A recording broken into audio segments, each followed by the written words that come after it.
से 6000 तालाब ऐसे हैं या तो गांव के बीच में आ गए या उसके साथ है जिसमें सिल्ट भर चुका है, गंदगी फैल रही है। हम उनका सुधारीकरण करने जा रहे हैं, जिसमें उनको गंदा पानी और साफ पानी अलग करेंगे, उसमें खेत में इरिगेशन के लिए भेजने पाइपलाइन से हम काम करेंगे। रिटेनिंग वाल बनाएंगे, जो उसके बंद है उस पर छोटे फूल पौधे लगा करके और उसकी जो बांध जो बनेंगे उनको हम टाइल से पक्का करा करके एक पार्क के रूप में हम रूप देने का काम करेंगे। आपकी सरकार में अमृत सरोवर योजना के तहत पीछे काम चला था तालाबों का, उसमें बहुत बड़े स्कैम की बात की जा रही है, क्या उसकी जांच होगी? इसके लिए निश्चित तौर से डिपार्टमेंट मेरे पास आया है।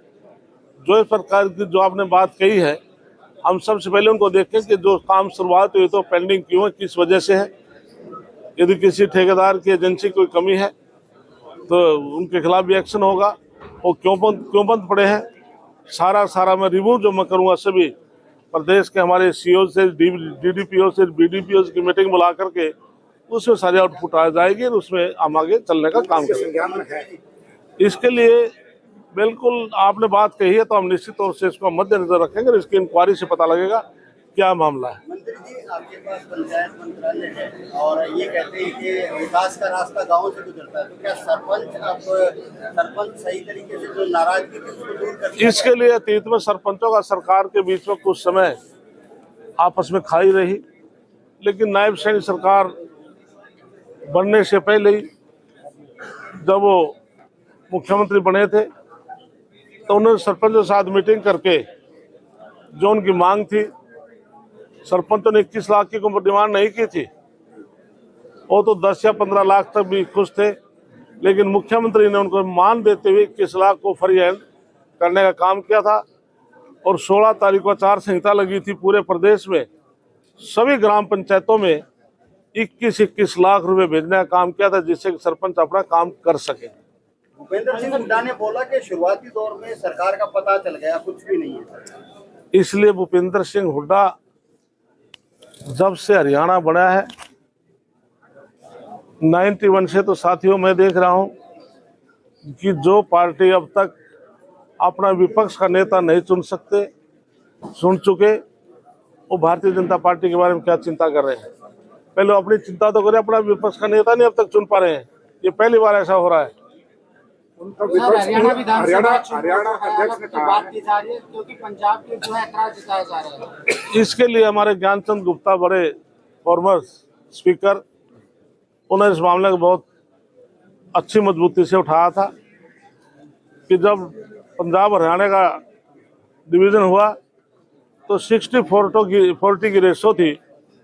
तो चंडीगढ़ है या सेक्रेटेरिएट है या विधानसभा है या पंजाब हरियाणा हाई कोर्ट है, हमारा 60-40 पर हमारा क्लेम है, या चंडीगढ़ है उस पर हमारा क्लेम जारी रहे। मंत्री महोदय, एक वीडियो वायरल हो रहा है राष्ट्रीय महासचिव का बीजेपी के, जिस पर विपक्षी नेताओं ने ट्वीट किया है कि अब बीजेपी का एक नया नारा आ गया है, अगर पैसे बांटोगे तो जीतोगे।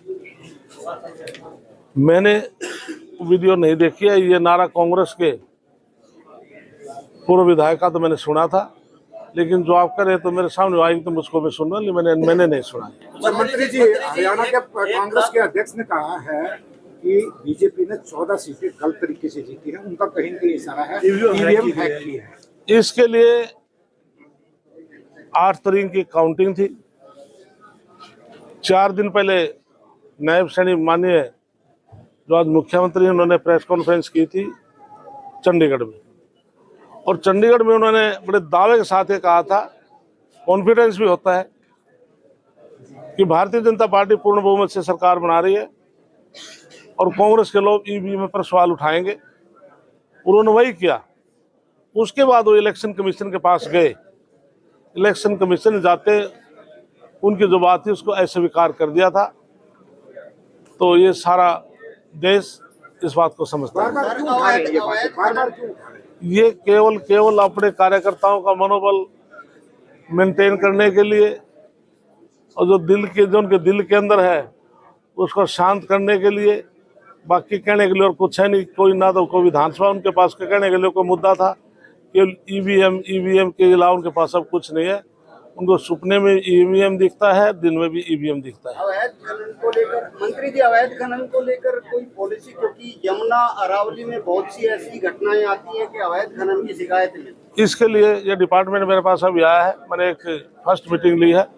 अब सेशन समाप्त होता है, इसके बाद में इसको मजबूती से अवैध खनन को हमारे जहाँ पर भी डिस्ट्रिक्ट में खनन है तो हमने अलग से हमारे अलग से पुलिस डिपार्टमेंट उस पर काम कर रहे हैं, हमारे विभाग भी काम कर रहे हैं। इलीगल माइनिंग हम नहीं होने देंगे। आज की जो मीटिंग काफी सवाल उठाए जा रहे हैं आप क्या?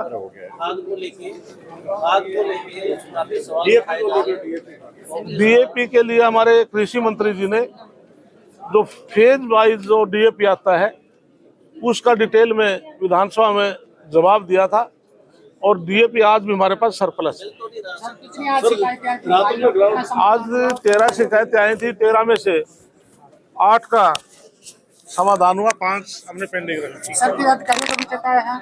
हाँ, अधिकारियों को मैंने कहा कि आप ग्रीवेंसेस कमेटी में उसकी आपकी प्रेजेंस जरूरी रहेगी। यदि कोई अधिकारी बगैर परमिशन के इसको इग्नोर करेगा तो एक्शन होगा। अच्छा, प्रधानमंत्री नरेंद्र मोदी को राष्ट्रीय सर्वोच्च सम्मान से सम्मानित किया गया है। प्रधानमंत्री नरेंद्र मोदी जी ये तो हिंदुस्तान को नमन करता हूं, उनको सम्मानित कर रहे हैं।